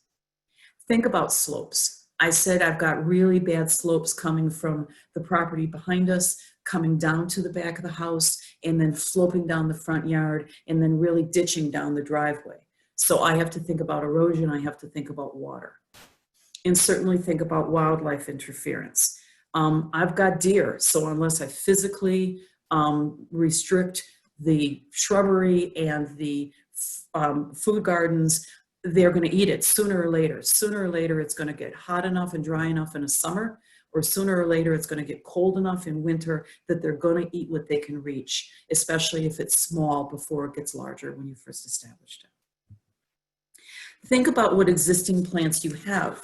Again, this is a little bit marginal, but this is also look around when you first buy or when you're first managing things, see what existing plants you have. And if you've got a couple of trees that are crowding a really good tree, then trim around it, see what it is you need to protect. This is an example of a book from a Cornell professor that gives a lot of information about site assessments and managing your landscapes. With us here, now when I was listening to Beth and Mike, I cringed a little bit, but so far what we've done is when we first bought the land, there were 2 natural clearings, and that's because it was rock. And so we sited the house in one natural clearing and the garden in the other. Well, we had to blast for the foundation. And after trying to garden and pick rocks for 15 years, I finally put in raised beds. We knew we would have water challenges from this high hill here. And so we did put in foundation drains that ditch out beyond the septic into this nice wooded area. So it's 700 to 800 feet before it gets down into this little creek. We have a really good well. But until recently, we did have problems with runoff, and I'll tell you what I did with that. I use fencing, I mow the lawn near the house, I mow the rest of the fields with a bush hog, and I try and time it where I'm not messing up with the pollinators. And I told you that I am encouraging and do see that this is a nice wildlife corridor.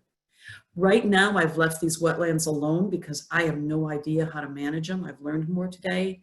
And I guess someday when I get to retire, I've got a nice project coming. We did put in solar and geothermal, which caused us to take down some trees here. There's 3 big trackers. I would have a lot more solar generation because this is due south if I took out these trees, and I just don't want to do it. We have enough to run the house as it is, and I would rather keep this wooded area for the wildlife. We did pave the driveway, but way up top here is where we ditched off the water, so we have 700 feet down before it naturally gets down into that creek, and I don't have a problem with water running down anymore. I do have ash trees dying. Last summer, we took out 15 to 20 only because they were near the house or barn. So in the future, I've got to deal with the woods.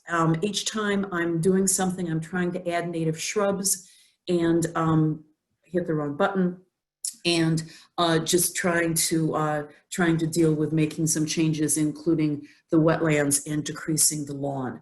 What I found here is where the septic is here and it goes downhill fast. I'm establishing a lot of shrubs here that can take part sun to shade. So if you're gardening, if you're managing your landscape and you're trying to plan for ornamentals or for gardening for food, here's some key considerations. And I tell you this because I can't tell you how many people have called me this spring saying, I started a vegetable garden. I'm wondering, fill in the blank. For food, you have to have sun. You have to have access to water. You're going to need to water it. You're not going to want to haul buckets of water to the other side of your property. You have to have access to water. You need to know your soil. You need to select plants that are going to suit your environment.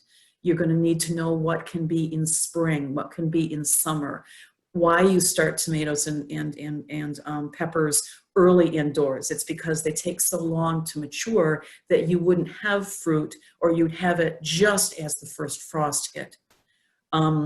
You want to understand how to compost. You want to understand where to use compost as a mulch, as an amendment. For anything that you plant, you need to know that there are specific pests and specific diseases of specific genus and species. If it's a peach, you're going to have different pests than if it's an apple. If it's a wild cherry and a sweet cherry or a sour cherry, it's going to be similar pests. It's going to be different if it's squash, but it's going to be the same if it's potatoes and tomatoes. Are those both solanaceous? Yes, they are, and eggplant. I'll show you some resources. If you're growing food, you're going to want to think about succession planting. What can you plant in spring, like beets and lettuce? Now that the lettuce is going to seed, what can you put in that spot instead? Because remember, nature abhors a vacuum, and you'll just get weeds instead. Weed management, wildlife management, harvest. It's not that different when you're gardening for ornamentals. It's just that you have to know a little bit more about some different plants. There are more ornamentals that can grow in shade. There are more that are drought tolerant. There are more that are pollinator friendly. You need to understand what you are growing as an annual, as a perennial. You need to know how to choose them, how to plant them. You still have to have all the rest of the aspects on water, soil selection, compost, diseases. You don't have as much harvest. So knowing that and understanding that is really important for when you are trying to manage your land and manage it for what purpose. So there's a lot of different resources that Cornell and CCEs have available. Pour a cup of coffee and read. The Cornell Guide to Growing Fruit at Home, I think that one's 117 pages. It's online. It's really good. It's useful. Spend the winter learning so that you can spend the summer successfully managing your landscape for whatever reason you want. Next, I want to talk about lawns. Okay, I'm going to go a little more quickly. Lawns didn't used to exist until medieval England and Europe. It was easier to find bandits and monsters by having cleared areas outside your castle. And by the 16th century, it was a sign of wealth because you had to maintain all of this by hand by servants. It was mowers throughout history could be sheep. They could be horse-drawn, they could be motorized, they could be pushed by a 12-year-old. But one of the big differences in the United States was after World War II, when more people were able to afford new houses. They were coming back from the war. There was the baby boom. There were several designers that created new communities that included lawns. And that was new and different. There was around Chicago, more and more places started establishing lawns. And so it became your duty, if you've got a lawn, right? You have to keep it nice. If Scott's has a 4-step fertilizer program, you better do all 4 steps or you're not following the instructions and having a nice lawn as well as your neighbor. Here's some cool mowers from 1951 and 1950 that were also created as people had lawns as their societal statement. There are a couple of really good resources on Cornell, turf grass lawns. It's easy to read. Here are some of the highlights. Lawn is not bad. Lawn is good. There are good things about not having as much lawn, but lawn does good things. It gives us a place to play. It does good things for our environment. At the end of the day, the best things you can do for your lawn is mow it high. It requires less fertilizer and water, and it shades out weeds. Use a mulching mower. Leave the clippings on the lawn where they can nicely disintegrate, decompose, and now it's adding more substance to your soil, and it's adding a nice protection to your roots to keep them cool, and it just helps the blades. In fall, go ahead and mow the tree leaves and leave a loose, fine layer on top of your grass, and that decomposes. The most important thing to know is your lawn's seasonal growth. When it, a few weeks ago, started really growing quickly, you have a lot of blade and a lot of root. That's where it's establishing its strength, and that's when you want to do your mowing. When it starts getting into heat in the summer and your blades get shorter, your roots are getting shorter. Notice how you have the same above and below. That's the worst time you can fertilize. Because if you fertilize now, you're going to cause a whole bunch of growth to your blades without having the subsequent ability to grow with your roots. In fall, like all plants, when plants are bringing nutrition down to their roots, that's when you would fertilize. So forget the fertilize 4 times a year if you feel you must do it in fall, and understand how and when to mow. Choose the right grass. If you really want something that's gorgeous, you can do Kentucky bluegrass. It's hard to do. It's hard to maintain. It requires too much water. The best thing you can do is have a mix of grasses, including perennial rye, so that you've got strength throughout the year. Read the labels. Every label has to say what's in there. Find out what it is you need, decide what it is, understand when you can overseed, and use grass seed that matches your needs. Know your weeds. If they spread by seed, don't let it get long in spring before you mow and let it go to seed. There are pre-emergents that can be applied that stop those seeds from emerging if you really are upset about things like crabgrass. Perennial weeds also can grow strongly, especially where the grass is not healthy in a shady area, but if you keep the blades long, often you can shade out these perennial weeds. Don't try and treat when you don't need to. I think a lot of people hate Japanese beetles. It turns out that the lawn can tolerate around 10 per square feet. And it also turns out that the best time to do anything at all, if you need to, is in August, where they're close to the surface and they're vulnerable. Don't go buy products and apply them in spring. The pest is turning into a beetle and it's not going to do anything. Then, if you want less lawn, put in some mulch, put in some paths, put in some perennial beds. Make your edges more perennials, put in more plants, put in more shrubs, and you'll have less area to mow. End of the day, mow high, mow less, consider fertilizing or not, go dormant. It's fine. That's what our grasses are intended to do. Some of the people that come in with the worst lawns in fall are the ones that did all sorts of watering and fertilizing, and they have fungal diseases. Choose the right seed and only pesticide if you need. CCE Putnam has really good information how you can replace your lawn with gardens or meadows. It's not just plants, it's also places where pollinators can winter and overwinter. Make it look deliberate. If you're living in a really nice area with a lot of manicured lawns, I don't think your neighbors are going to love it if you suddenly have a mess because you're letting a pollinator garden grow. You have to have a lot of different varieties of sizes and shapes and plants. And if you use pesticides, and you usually don't use pesticides, know when to use them so that you're not damaging the pollinators that you're so desperately trying to attract.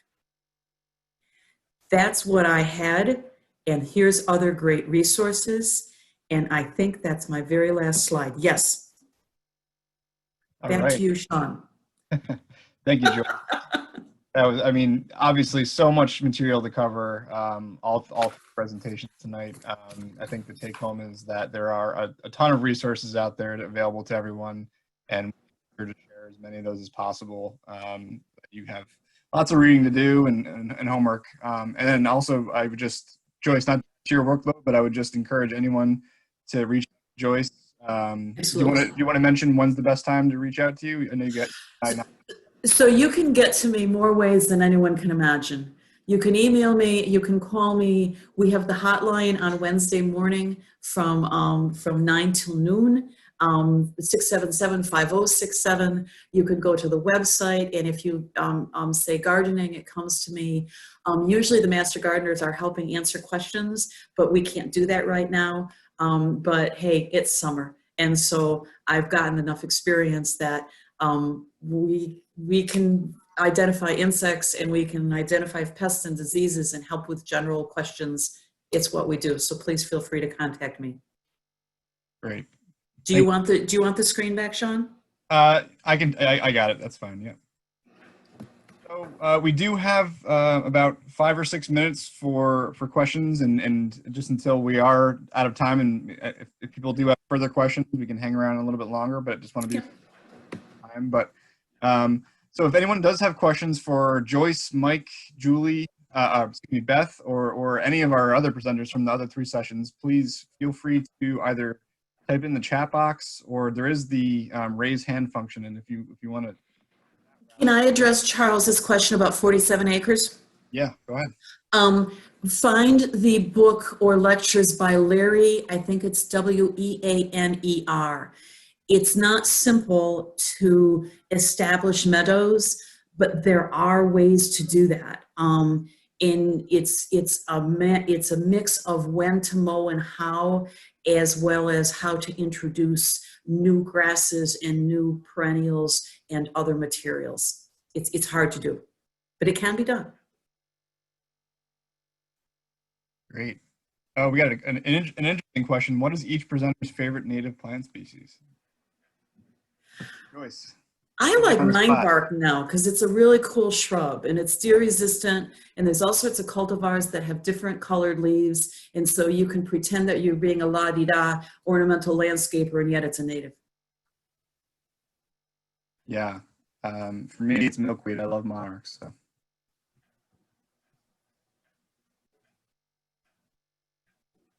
All right. If there's any other questions, feel free to throw them in there. And I just have a couple more slides here just to wrap us up, and feel free to keep throwing those questions out there. Got a few more slides to wrap everything up. And Charles, send me an email. I'll find you some resources for meadows. I also have other sources. I do get calls often saying, you know, yeah, I'll find you some more resources on meadows. Also, if anyone's interested, I found a real cool, it's old, but it's cool, resource on establishing a windbreak with a multiple mix of trees and shrubs that can be a privacy barrier, but it's not just like a whole long row of bamboo. It's cool. Great. We got a question from John Summer. I think this is probably to Beth. Are the buffer and a bag plants jug loan tolerant? I have several large walnut trees along my creek, many invasives that I'm considering replacing if they can stand the walnuts.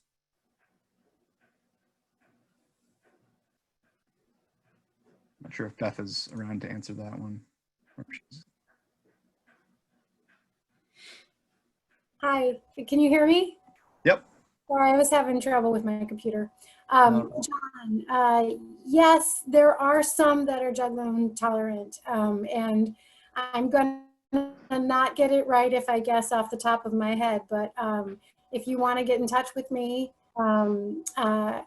with my contact information that Sean can give you, or is probably listed somewhere, Sean, I can give you some lists. Great. Yeah, I'll definitely share everyone's contacts through the list. And also, if you want to do some homework, I've learned to get pretty good on searches. I would search jug loan tolerant shrubs, and I like to say site::edu because, or site::org, and that limits the search to informational sites instead of getting to places where people want to sell you stuff. Right. Good suggestion. Any other questions? All right, so I'm just going to wrap up again, just here with a couple last slides and just kind of send everyone off.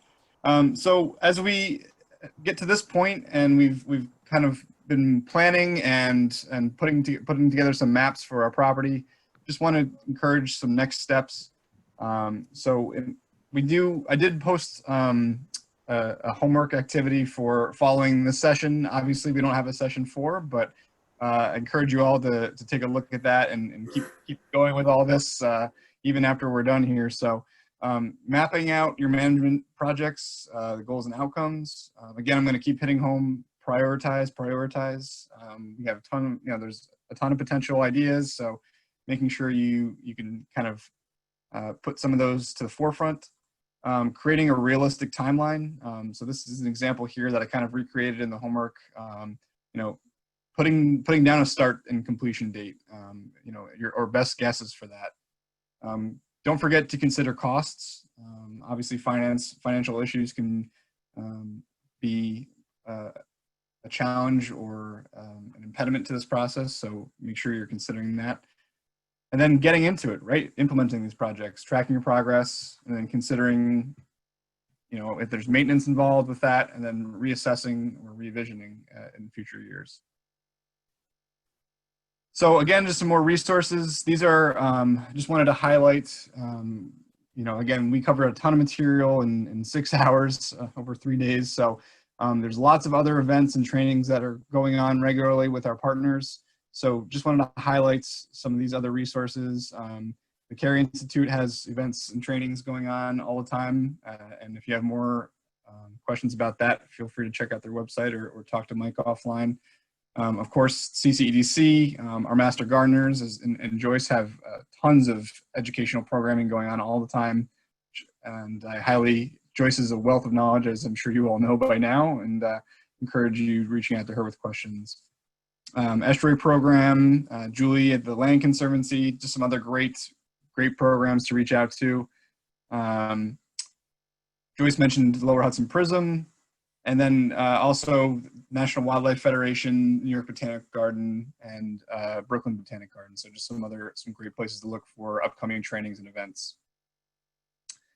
I have to throw this in here. Just want to remind everyone, please, if you can, take 5 minutes at some point this week. I will circulate it in an email, a final evaluation, and it's also on that landing page. Again, these really help us to figure out how to best cater these programs to you all, and it's really useful for us. So please take 5 minutes if you can. Thank you. And with that, I just wanted to thank you all very much. I personally really enjoyed putting this together with all the partners and all the panelists. I hope everyone else had a great time, enjoyed it, and learned a lot. And again, we encourage you to please reach out to all of us, any of us with further questions.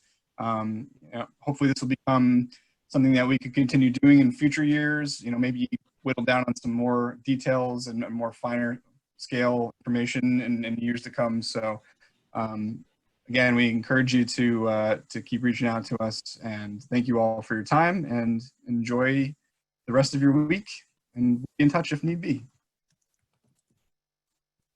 And I'll just say, I personally, and I think all the other presenters would echo this, we'll stick around for a couple more minutes if there are any other questions. And thank you, Sean, and thank you also, Michelle, in the background, for keeping us all able to carry on without knowing all the details of Zoom. Oh, thank you. Yeah, Absolutely. I'll second Sean and say it was really enjoyable putting this together, and we've been thinking it up for a while. So thanks, everyone. Absolutely. And thank you so much to all the presenters. We'll clap from afar, and you guys for all your hard work.